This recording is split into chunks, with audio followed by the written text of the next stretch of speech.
Hello, and welcome to the Victory Podcast. I'm your host, Monique Watson. On this episode, I sat down with Ariel Shelton Davis, an art administrator who works for the Kennedy Center and does a couple of other things that she'll talk about during the episode. We spent some time talking about what it's like getting into art administration, why she kind of went that route versus just pure performance. And we also talk about the importance of diversity, equity, and inclusion. DEI for short, and its role in the world of mainstream orchestras, as well as creating pipelines for up-and-coming artists in the world of jazz and orchestra settings. Let's take a listen.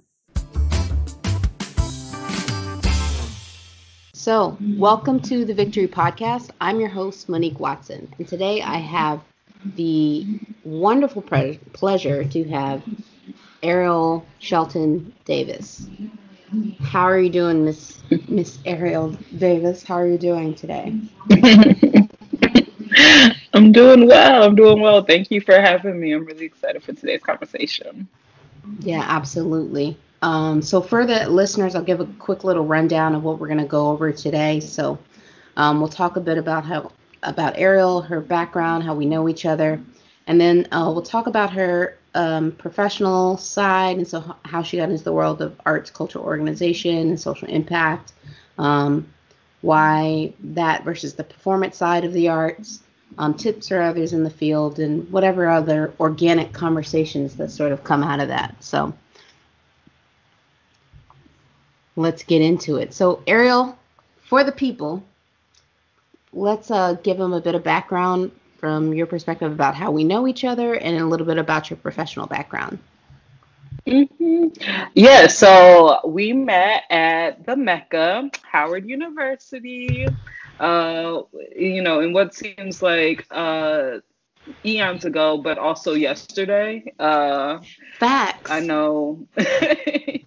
Yeah, like I had roommates that were good friends of yours. Shout outs to like Jude Stelly and Lawrence and Myron, that whole crew.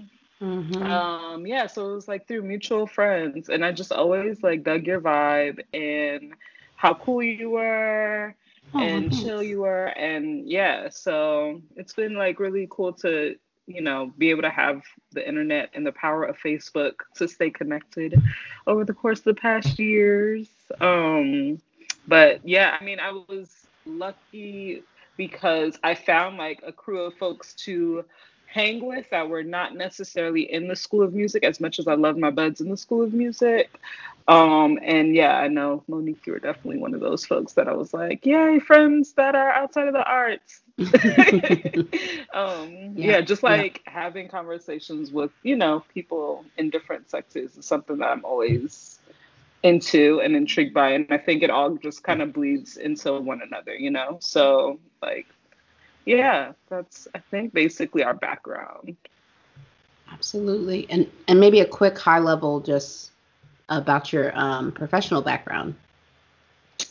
Yeah, so, okay, I'll try to keep it relatively brief. As I mentioned, went to Howard. I studied music business while I was there. And part of the reason I even went to Howard was because they had a music business track. I had, done all the things in high school as a musician. I'd been in all the youth choir or youth orchestras, and youth bands, and had sat first chair in many an ensemble, and really enjoyed playing.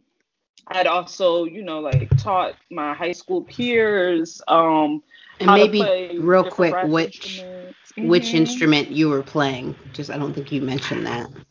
Oh, of course. Sorry. Yeah, I play the No French worries. horn. Yes. So yeah, I ended up going to Howard with the French horn in my hand, partially because they had this music business track, and definitely because I wanted to explore something outside of just teaching and just playing fully. They were things that I enjoyed doing, but I wanted to, push myself to doing something a little different and to explore something a little different. So when I got to Howard, I ended up continuing to play like really profusely. And I was really lucky because I had a teacher who also helped tap me into different freelance opportunities throughout the city of DC. Shout out to Joseph Levinsky. Um, and I, again, continued to love performance, right? Like playing the French horn was something that I really adored and got a lot of joy out of, but I still felt as though it wasn't really like my calling. And even in my track with music business, and even with everything that I was learning during that time, I still didn't quite understand what it might look like to do something other than perform and to teach. And so I actually ended up leaving Howard a little early because I felt as though I wasn't, heading down the path that I really ultimately wanted, even though I couldn't fully describe what that path looked like. I didn't really know what it meant to work in arts admin. At that time, I didn't really have, folks around me that could help kind of guide me into that lane. And so I ended up leaving like right before my last semester, still playing the French horn, still freelancing again, but pairing that with bartending actually and working in different restaurants. And I like really had a great time during that part of my life. I learned so much. Like working hospitality, I tell people all the time, is such a crucial skill set because, you're really pushed to interact with different people, different backgrounds, and to really serve, like straight up serve. And so for me, that was a really important moment of learning because it, started to get me outside of this box that I felt like I had kind of been confined to, the box of being just a performer and just educator. Again, things that I loved and things that took a lot of work, but that I wanted to kind of branch out of and away from. So fast forward, uh, and I'm working at Busboys and Poets in DC. I'm being inspired like on a regular basis at this point by, other artists and freelancers and entrepreneurs and activists that would come into that space on a regular basis. And I was starting to grow connections as well. And those connections kind of pushed me to, kind of realizing that there was this potential to do my thing, quote unquote, behind the scenes, right? Like behind the curtain. I was seeing it in action a lot more regularly at that stage. And so I ended up deciding to go back to Howard to, wrap up my degree. Now having like a clarified sense of what it meant to work in arts admin, having those folks around me. And I also, at that time, began to reach out to people that I had seen kind of grow their own organizations or festivals in their own rights. So one of the first folks that I reached out to was a woman by the name of Amy Bormet, who runs the Washington Women in Jazz Festival. And, the call to that organization struck me in particular because being a Black woman playing a brass instrument, there were many a time where I'd be the only one, right? Like either the only woman in the brass section, period. Like that includes all the other brass instruments, right? Not just the horn section.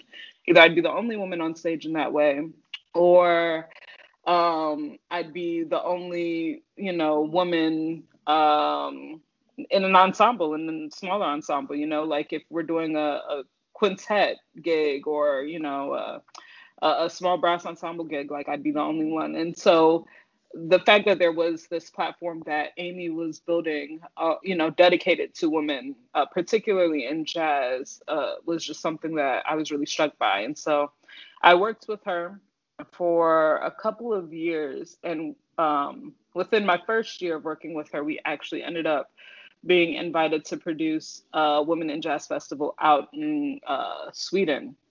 And so that, of course, was like immensely exciting and was an indicator for me that, arts admin was the way to go. Ooh, So, yeah, from going to there. Sweden? You fancy? Yeah. That's cool. Yeah, yeah. It was a lot of fun. Yeah, so yeah, I mean, I took that energy and, I basically spun that into the work that I ended up doing with the musicianship, where I helped build curriculum for after school and out of school music programs. And then from there, I worked with an organization called National Art Strategies, where we gave like professional development sessions to arts administrators across the nation. That experience was like profoundly impactful for me, just, seeing what it look and felt like to bring folks together to talk about issues, that they were tackling firsthand. And eventually, yeah, I took those experiences and a few others and landed a gig with the Kennedy Center, where I've been now for 4 years, which is crazy.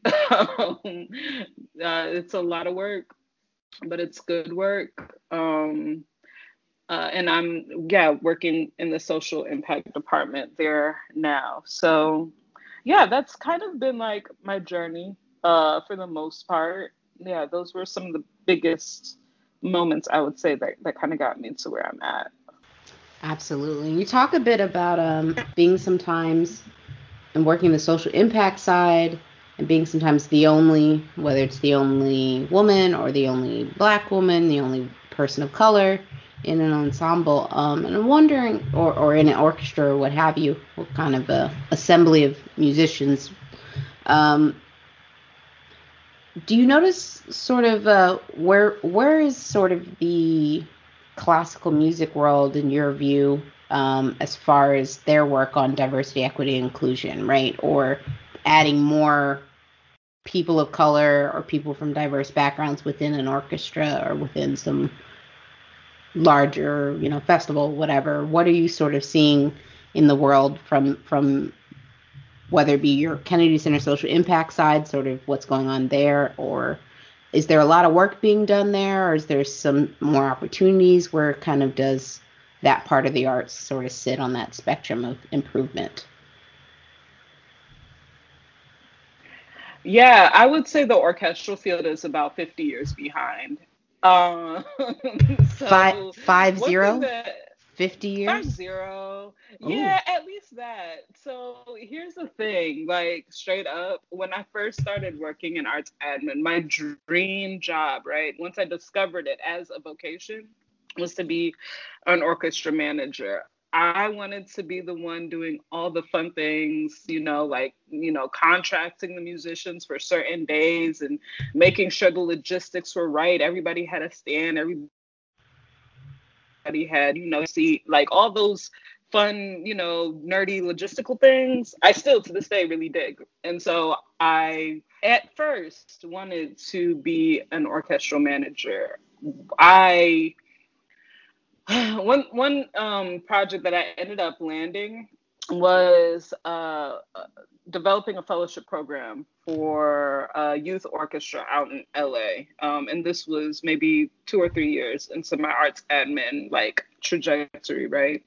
And the fellowship program ultimately got funded, which was great. It now, provides access to young people, particularly Black youth that are interested in getting like firsthand experience and being in an orchestra.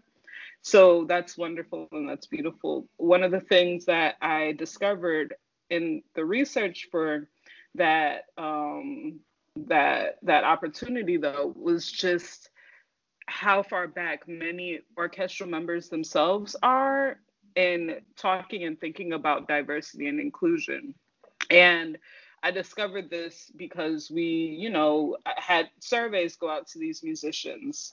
Me and my consultant partner on that project at the time also, looked at many a white paper and, file around the experiences of Black people that had gone through orchestras or had been a part of orchestras. And we also looked at, many of the things that orchestra members themselves were saying time and time again about the idea of pushing and striving for greater diversity within their ranks. And the way that the orchestra world is set up, it is one in which, quite frankly, you, of course, need to be highly skilled in your performance, right? You have to be an incredible musician. And in order to do that, you have to go to like the most elite schools, in other words, the most expensive schools, right? The schools that are hardest to get into, the schools that are like super competitive. The schools where you need a whole lot of mom and dad support to get you there, right? And so there's that. Um, and also you have to know someone that knows someone that is in a key position to bring you into an orchestra. Like, quite frankly, because it is so expensive, there's absolutely a large part of it that is based on who you know. Like, getting into an orchestra is largely based on who you know. And it's one of those dirty secrets, quite frankly, that a whole lot of people know and recognize and are fully aware of, but many are also unwilling to change or shift because of the highly competitive nature of the business. I think folks don't know how to get out of their own way around it. And so you end up with this model where, an orchestra and its value is held and placed by certain critics. I'd say, at least 98% white, critics, that are in very widely read and viewed sources. And you also have orchestral members who themselves like have not had the experience of being around many diverse, populations and people, because, many of them have come from these elite backgrounds. And I saw that myself growing up. Like, when I was in, these youth orchestras, best believe, everyone around me had their own instrument that was top quality, that, their parents paid for, $1,000 instruments. They were taking lessons on a regular basis. There was that generational wealth that was feeding into their skill set and how that was being built. And I was lucky that I had a village around me that helped me get where I needed to go in a different way. I definitely didn't go through the field because I had that kind of support, that kind of generational wealth support, And so with that, yeah, the orchestra field to this day is still like just built around this classism, and because of that, it's absolutely at least 50, if not more, 50 years behind in terms of, shaking and shifting the way that things go. And to be very, very frank, and I'm not trying to be negative here, I'm just trying to be real. I'm curious to see how things will end up landing post COVID because of the way that it's modeled at this moment. Yeah. Yeah, it'll be interesting. And I had a conversation with my cousin after sort of we talked on the other thing, and he was talking a bit, about gateways, and we were talking about how he's, long history of working, he's gone to some of those elite schools, Ogden School of Music in Chicago, and masters of piano, classically trained, and all that kind of same stuff. And so because of that and his ethnic background, he often in the past has been asked on many boards or conversations or those kind of things that they have on diversity. And he's like, I've started saying no because I feel like, and it's I'd like to get your take on this, interesting idea of, and I think it holds true for DEI efforts across industries, is it's not on us being people of color to solve the problem, right? To speak out and be the voice. It is, we don't, and so he's like, I'm not interested now. His interest is now in improving the pipeline of musicians, right? So to your point, to the generational wealth, to allow giving people more access along the way so that they can be able and have the skills necessary to be in orchestras or whatever they want to do, whether it's, fine arts, creating access. That's the stuff he's interested in now. So it's a very conversation. What are your thoughts there around DEI is important, right? We can all agree that it's important. Where do you see people like yourself or sitting in that world? Is your interest still in helping to facilitate it, or is it paired with getting people that don't look like you, who have those positions of privilege, more involved? Are you seeing more of that happening, starting to shift in a post George Floyd, Black Lives Matter going on kind of world? Yeah, definitely. I mean, oh my goodness. So yes, I'm right there in alignment around that, around, that fact that ultimately the work has to be in empowering and stewarding resources for people of color, for Black people to get what they deserve based on their skills, Yeah, as I mentioned, when I first started working in arts admin, I wanted to get into orchestral management, and I have steered away from that because I know that in order to do that work, right, I wouldn't be able to do the work that I do find necessary of stewarding resources and redirecting opportunities in a way that empowers Black communities, quite frankly. I think it's absolutely important to, take and reserve your time and to be careful with where you're saying yes or no. I mean, yeah, that whole notion of, not being interested, or not even not interested, but just being like, I'm not gonna spend energy and time in telling mostly white organizations how they need to do better. I'm gonna instead spend this time to empower the community itself. Like, yes, that's exactly why I kind of, ended up steering clear of the orchestral world. Yeah, I'm right in alignment around that. Yeah, so like right now, one organization that I've been working with part time is this organization called the Lewis Prize for Music. And what really excites me about that organization is it's led by executive director by the name of DeLuke Smith, who was brought on by a philanthropist by the name of Daniel Lewis. And Dan used to give a lot of money. I mean, millions, right, to many different orchestras around the country. And he's still a supporter of orchestras, that are doing real work, right? But he became disenchanted over time with this giving because he'd, go back to orchestras and he'd ask them. So we know that, the opportunities for music education in largely Black and Brown communities has fallen drastically, in the course of several years.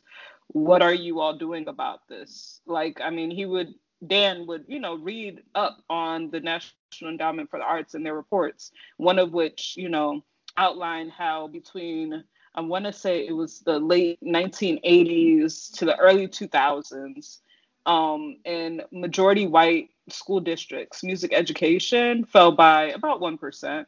So it largely remained, the same. There was still the opportunity to learn music in your school, right? But in Black and Brown communities, it fell by over 50%, which is absurd, particularly in America, where Black folks in particular have done so much for music. And so now he's diverted his funding because he saw that orchestras weren't addressing these issues to help support organizations that are very clearly directing resources and very clearly directing opportunities for empowerment in Black and Brown communities. Just a month ago or so, we actually announced the awardees of $500,000 grants. Four of them were distributed, so 1.5 million went out the door to four different organizations, four of which are led by people of color. And so that's the kind of work, working with like the Lewis Prize, right, is where I get so much joy and so much excitement, because that's the type of shift in resources and work that I know I've had to take personally, and that I'm excited to see more and more people take as well, in order to ensure that there's a stronger legacy in the future, an opportunity in the future for Black communities. Yeah, I think that's so interesting and important for that to be such an important work that's sort of shifting, because I talked about this on one of our COVID series episodes with my aunt, Dr. Sabrina Bent. So listeners, if you're listening, pause this, go to that episode, listen to the whole COVID series, come back. Okay, great. Now you come back. Great. Welcome back. But it was really interesting, sort of in a non-musical world, but still sort of it's conceptually the same topic around DEI. She mentioned it being on a call with her former medical school. She's a board certified anesthesiologist. All that good stuff's been practicing for 20, 25 plus years, most of my life. But she was on a call, and sort of those conversations of the percentage of African Americans in medicine is the same as it was when she was in medicine, going into medicine 30 years ago. And all these efforts of diversity, equity, inclusion, and an interesting point brought up by someone else is that a lot of people confuse having these conversations and trainings as actually doing the work as the work. Mm-hmm. Like, if we're just talking about it, that's enough. It's like, that's not the work. The work is actually moving money and resources and making those opportunities available for because there's plenty of qualified, skilled people, and removing the barriers to allow those people to get the skills they need to qualify as well. So yeah, it's just interesting. So yeah. I mean, I'm curious, like, and I know we've spoken about this a little bit before, but I mean, for me, I'm always curious about what's happening in other sectors, right? And so, like you mentioned, your aunt, doctor, and that lack of movement happening in the industry. And yeah, I mean, I've heard that from so many others. I mean, I know in the orchestral field, there have been many a fellowship provided that, again, provide the opportunity for Black and Brown folks to learn what it means to be in an orchestra itself, right? And so these fellowships will last a year, maybe a couple of years. Folks get a chance to be on the stage with the orchestra, perform with the orchestra on a regular basis, all of that. And those kind of programs have been happening, for some time now. But I know there was a study that came out recently that was like, okay, yeah, these fellowship programs have been happening. These people have gotten these experiences, but they still don't get hired. And so which is crazy, right? You have, really the point, ultimately, it's absurd. It's like literally antithetical to the whole point of the fellowship program, one would think. And so it just becomes, there's the bigger question, like, what really is holding us back here then? And I think, I mean, I'm gonna go there. I think in this country, we look at classical music as the music for white people. We look at, rap, hip hop as the music for Black folks. We've been mistaught that jazz is also music for white folks. A lot of us sadly have not been taught the full history of where jazz comes from, and that jazz is Black music. And so weird thing, because of all of that happens in nonprofit arts organizations where, there's this steadfast embrace of those cultural pieces, the classical music, the jazz to a degree, that are being like reserved and held on to almost like a museum, right? Um, and a lot of it is being uplifted by people that have a whole lot of money, because this stuff costs a lot of money, right? And on the outside of these nonprofit arts organizations, that's where you get the more colorful, the more culturally viable, the more, to me at least, interesting creative work, you know? And so something that I've just, really been questioning, especially as of late, is how we can kind of cross those barriers. How can we make our arts organizations, our arts institutions, reflect as much as possible what's happening outside of their marbled walls? Like, how can we make sure that, anyone can come into an arts organization and feel like they see themselves, feel like they see their community, feel like they're at home? And so that's the work that I've been trying to tackle, for 4 years now. And as long as I'm in the industry, I'll always, just question it. Because what we don't want is, orchestra playing Beethoven and Mozart 1,000,001 times to an audience of, less than 100 people, with, 2,000 seats empty, which is what I anticipate will happen once, COVID leans away. And all of these amazing artists and creative people outside of those walls not getting the payment that those folks on stage are getting paid. I mean, conductors make millions of dollars. Orchestra members, many make, six-figure salaries. I know some amazing creative people that are living below the poverty income line. That's an issue. And so, yeah, I mean, I could go on and on, but it really is about shifting resources in the right direction. I think shifting the resources, and I think a lot of, and this is in a post-COVID world, are going to rethink, because I think it'll be some time, and this is me sort of slipping on my public health professional side of, it'll be some time before a lot of people are comfortable in large groups again, period, full stop. And I think the view of how music happens and how we monetize large venue activities in a digital world is going to have to change so that those things can happen, right? Which then opens up the digitization of, whether it be orchestras, jazz, you name it, the digitization where you kind of say, okay, we can do Eventbrite virtual event, and to access it, you get a ticket, and then that way you can open it up to a lot of people, but there's still the monetary, whatever tools, and that can happen in a different way so people can experience the music in a different way, but still be safe and be comfortable, because I think that's sort of where I think for some time there may be that discomfort that exists. So I think bridging that gap and kind of looking at the way we do, and even when you have, let's say, X period of time from now where people do feel more comfortable in large spaces, I think even offering that virtual opportunity actually becomes a more inclusive potential for a lot of people, right? So like people who physically can't go to a Kennedy Center performance, but maybe if they said, I would pay a ticket and it'd be like I was there and I can experience it, looking at that as a way of expanding things for people.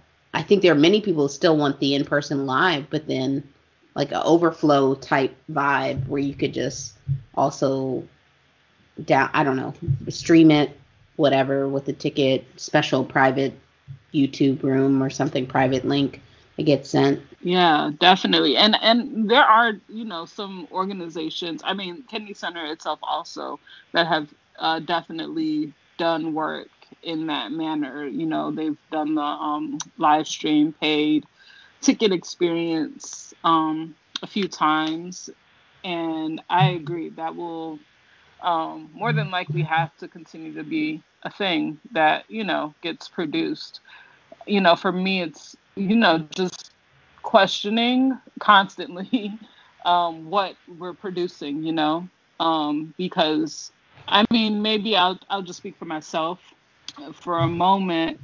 My own consumption online, I'm not typically drawn to the standard orchestral, show, I mean, and so we have to just get more creative on how we're presenting the work and how we're working in new and different ways, Yeah. and taking risks, quite frankly, in that. So Yeah. yeah, time will tell. Indeed. Indeed. I think I'll ask one more question and then I think we can wrap out towards the end and see if there's anything else. But so what would you say for others? Maybe someone's listening to this, maybe they, they're a performer or they're just interested in arts administration. What are some tips that would be good for them, some exposure or ways to get into the field that you would recommend?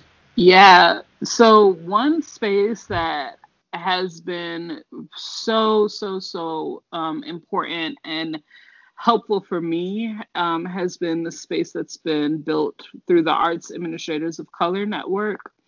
It was started in 2016 by Quanice Floyd, another Howard alum, whoop whoop.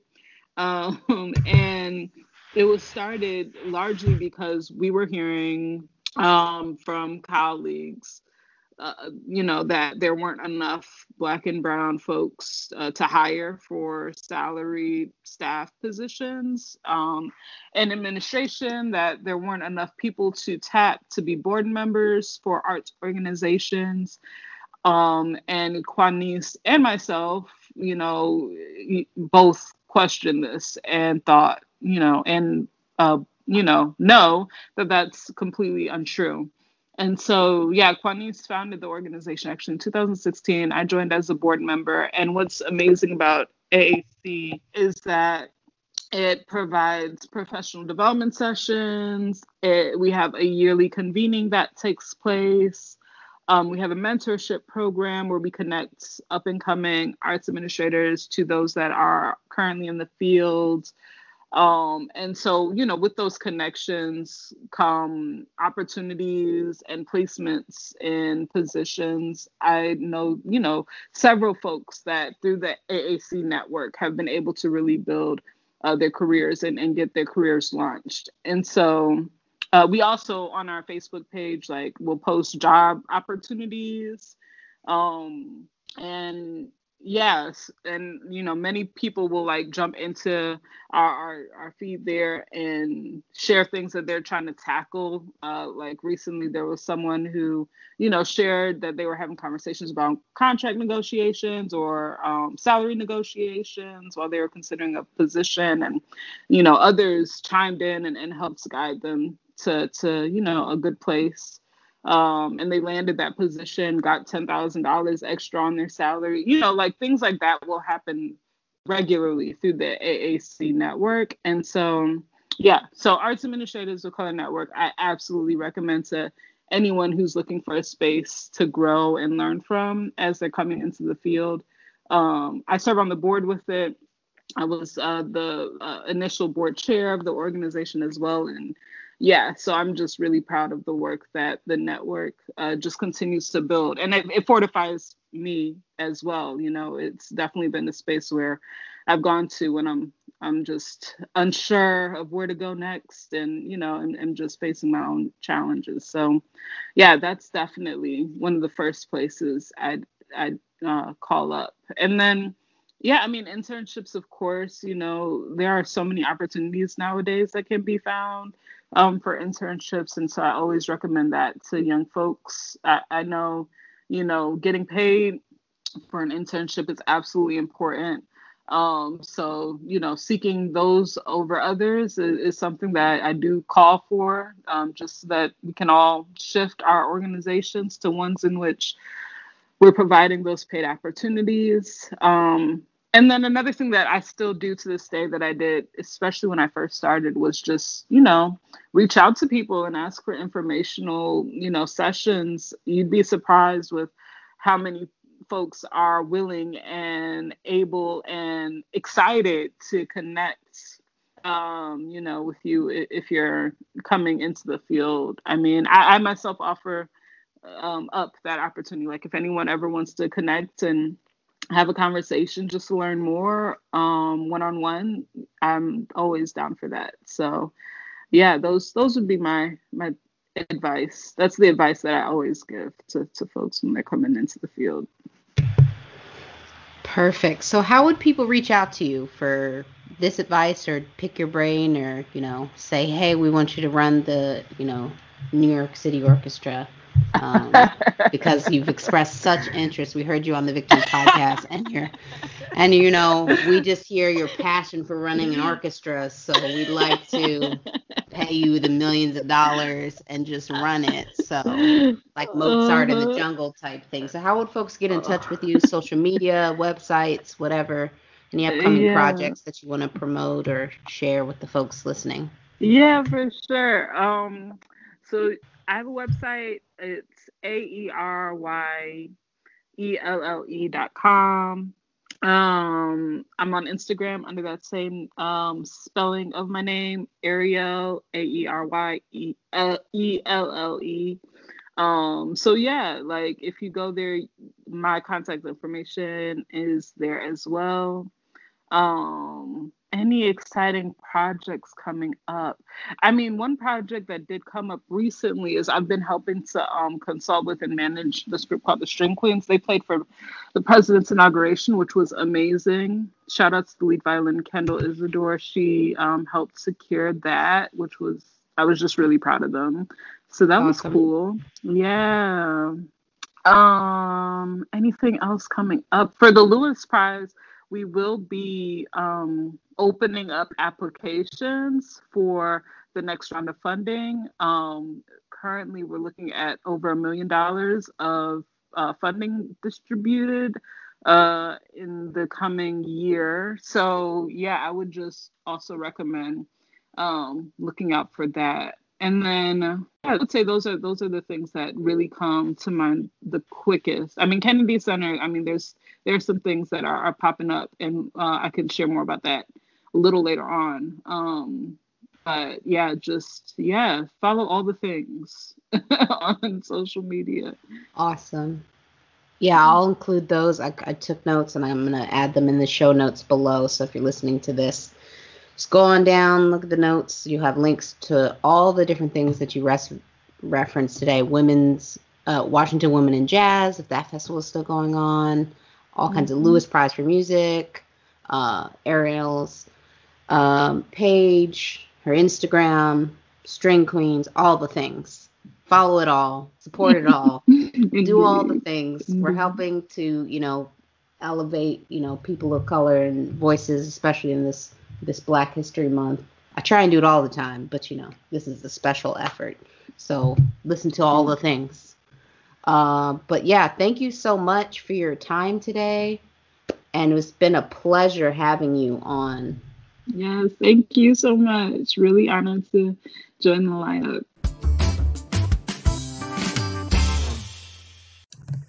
Thanks again to Ariel for sitting down with me. And I think it was a really good conversation. And I hope in listening to this, you learned a lot of cool information and maybe some tips and tricks you can take with you. As always, please share this podcast with your friends, your family, and even your enemies. Also, if you're looking for ways to support this podcast, in addition to sharing and subscribing, we have a couple of ways you can do that. So you can join our Patreon page, and that'll give you early access to episodes, exclusive content, all kinds of great stuff, including exclusive merch that you can only get as a Patreon. And as well, if you want to just directly support with some merchandise with some Victory Podcast logos, from stickers and t-shirts, you can visit that as well. Make sure to check out our website to find all this information at the Victory, VICTORY, podcast.com. I'll end this episode as I do every episode. Every problem has a solution. It's whether you're willing to do the work to find it. Let's do the work and be victorious.